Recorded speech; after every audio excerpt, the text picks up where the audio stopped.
Here we go. We got a Jet Racing Engineering stubby cone. Ended up replacing the factory cone. I don't know if y'all can see that. I got a flashlight as best I can. This takes up a little bit more room, and this allows more water to get through, which in return gives more thrust and faster. So that's what we're going to end up doing, is trying to get this thing pulled off, reinstall this. The tools to install and remove, we got a 10mm is what mine is under here. So I got the 10mm extension. I also got a 5/32 Allen key to tighten with the new hardware. And you need to pick up some marine grease so you can re-grease the new O-ring. Plus you need to re-grease the shaft bearing in behind the cone a little bit. Also clean all that up. So that's what we're going to try to get started. So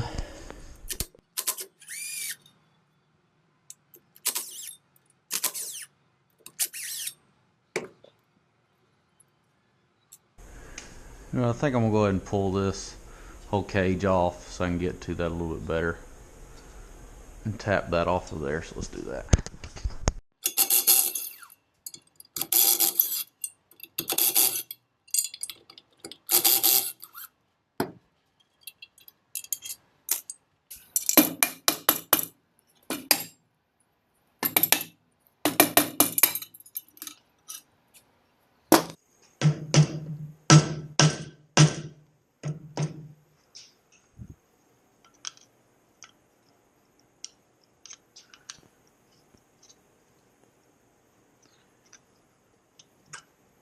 Whoop.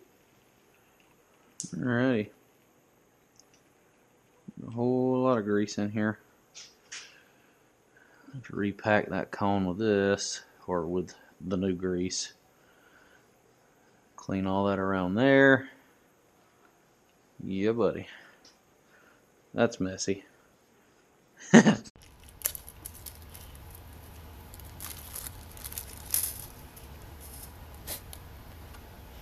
Well, there you see, that's the factory one right there, and that's what we're going back with. So it will definitely allow more flow through there. I got this fairly cleaned up and all that. Got my other grease, so I'm going to repack this around the bearing and try to get this thing installed. Looks like it's going to be pretty easy installation. So we'll get this grease in here and tighten it back up.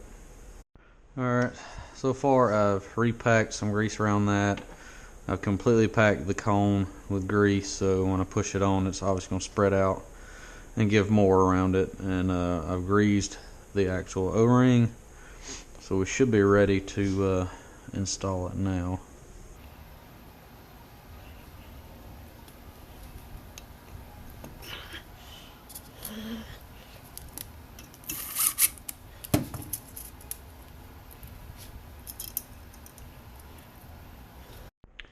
There it is. You saw it's pretty basic.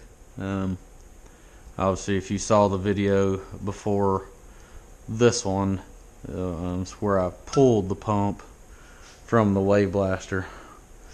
Don't mind the pit back. I was doing a valve adjustment on that just now, but I pulled the pump and everything. Obviously, I've completely torn the whole ski apart, but I did pull the pump. Showed you how to pull that, and now I've done the cone. I'm actually still waiting on the spline tool for the shaft to hold it so I can break this loose and install my hooker impeller.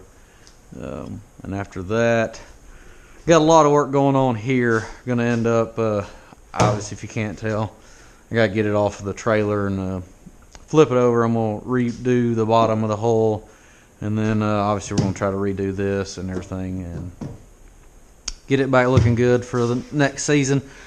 But I've found that the good Lord, bear with me. The pump shoe has got some cracks in it here and here, obviously probably from some debris that's gotten in there, and this is the factory plastic one, ABS, whatever you can call it. So I'm going to pull this and I'm going to try to install, I haven't ordered it yet, but I'm going to get one of the aluminum ones and replace that, so maybe we won't have that issue again. But it's pretty much how you replace your cone and put the stubby on there so you can get a little bit more power out of it. As you can tell, just an idea of how much bigger this is, the factory one, to that. So get this thing thrown back together and we'll see y'all in the next video.